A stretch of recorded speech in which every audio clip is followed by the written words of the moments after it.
Let me ask you guys a question. Once in a while was okay.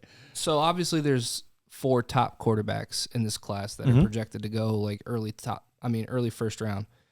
Is there any strategy that you guys use when, most of these other guys that we're going to be talking about are, borderline rookie picks. Do you guys have any strategy on like how you approach taking other quarterbacks outside of the first round? Like, is there any sort of attributes that you're looking for?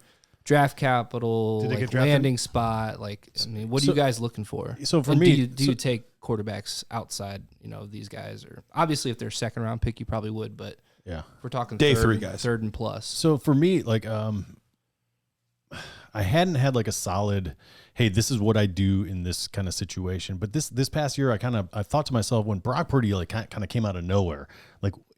It's guys like that make me go kind of rethink my processes.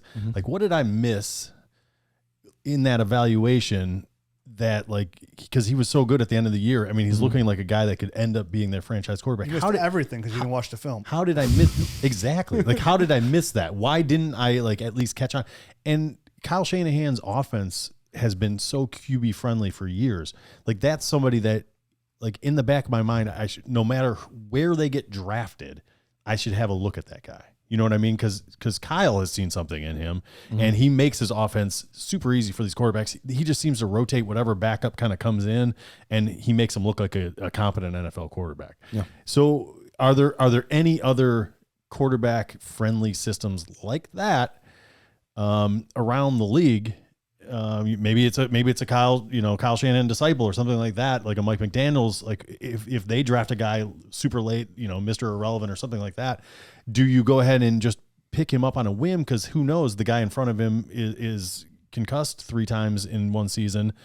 Like, is that the process? Do you just kind of go after guys in systems? Because I think that is kind of going to be where I think that's a big part of it. Where I land. Yeah, I mean, a guy like Skylar Thompson looked pretty good in Miami system for that 1 star. He looked pretty good. So that's kind of saying, hey, does Mike McDaniel's system kind of translate from where? Exactly, Kyle Shanahan. And Skylar Thompson came in and looked pretty good, right? So, I think it's a really good point what you just said. Like, what system do they land in? What kind of path do they have? They're like.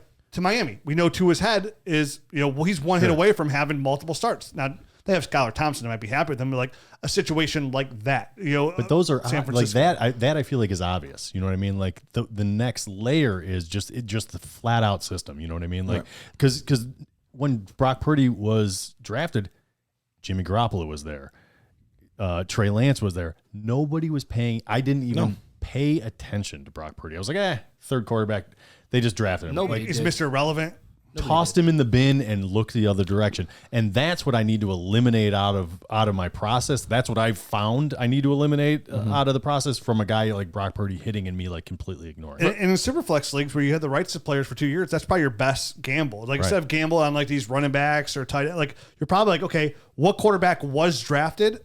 Let me just draft him. I can put it on, throw my taxi squad 2 years, and someone comes up. What system was he drafted into? What scope with it? Is it a defensive-minded coach with no real background of bringing guys along? Maybe those guys are still discarded, but or is it a guy that has brought along players? When it comes to traits, though, the 2 traits that if I'm going to take a day 3 quarterback, if I'm going to draft one, I want guys that release the ball quickly and process information quickly because those guys stick on NFL teams. Guys with fantastic athletes or huge arms, that's awesome. But if they can't pick up the playbook and they can't get the ball out quickly, they're not going to stick as a backup for these teams for very long. So the guys that actually have a chance to stick around, and then if they get a start, do they produce or not, then we'll find out about them. But I at least want a chance for them to stick around. And if they're quick processors and they get the ball out quick, chances are they're going to be able to stick around. I've said on this podcast for the last 9 years, my 2 favorite attributes for a quarterback that I want are I want to be smart, I want to be accurate.